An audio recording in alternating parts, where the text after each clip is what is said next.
नमस्कार, मी पंजाब तक आज आहे. तारखेच्या नंतर एकदम मग वातावरण निरभ्र होईल, मग आकाशामध्ये ढग देखील दिसणार नाही 1 मार्चच्या नंतर.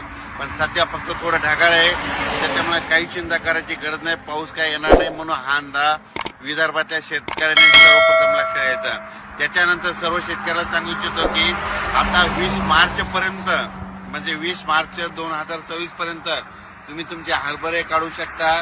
जवळपास आता 20-25 दिवस कसला पाऊस काय येणार नाही, त्याच्यामुळे हा अंदाज लक्षात घ्यायचा. फक्त 7-8 तारखेला काय होईल, थोडं कोकणाकडे थोडं ढगाळ वातावरण राहील. मग तुम्हाला वाटेल पाऊस येतं का नाही, तर ती काही पाऊस येणार नाही, त्याच्यामुळे काही चिंता करायची गरज नाही. त्याच्यानंतर मराठवाड्यातल्या शेतकरी परभणी जिल्हा, नांदेड जिल्हा, हिंगोली जिल्हा, त्याच्यानंतर जालना जिल्हा, संभाजीनगर, धाराशिव, लातूर या जिल्ह्यातल्या सर्व शेतकऱ्याला सांगू इच्छितो की तुम्ही तुमचा हरभरा काढू शकता, कांदा काढू शकता, तंबाखू काढू शकता. त्याच्यानंतर जे पीक रानमाळ काढू शकता, कारण की आता सध्या काही पाऊस येणार नाही म्हणून त्याची काही चिंता करायची गरज नाही.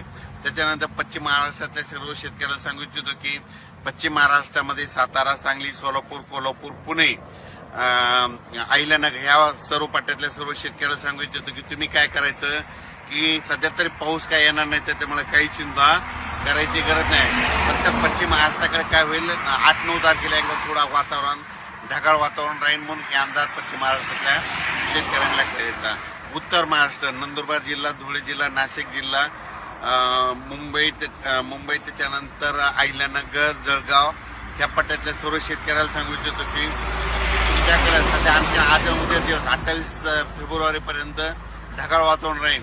1 मार्चच्या नंतर ते ढगाळ वातावरण देखील निरभ्र होईल.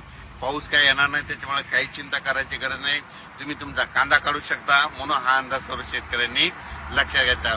म्हणजे सांगायचं झालं तर आता 20 मार्चपर्यंत म्हणजे मार्चच्या शेवटच्या आठवड्यापर्यंत सध्या तरी कसला पाऊस येणार नाही, त्याच्यामुळे तुम्ही तुमचा कांदा काढू शकता, हरभरा काढू शकता, गहू काढू शकता. वीट उत्पादकासाठी आनंदाची बातमी, पाऊस काय येणार नाही. राज्यात मात्र 1 मार्च पासून 38 कुठं काही ठिकाणी 38 अंश, कुठं 39, कुठं 41 अंश, कुठे 42 अंश पर्यंत पारा जाणार आहे म्हणून हा अंदाज लक्षात यायचा.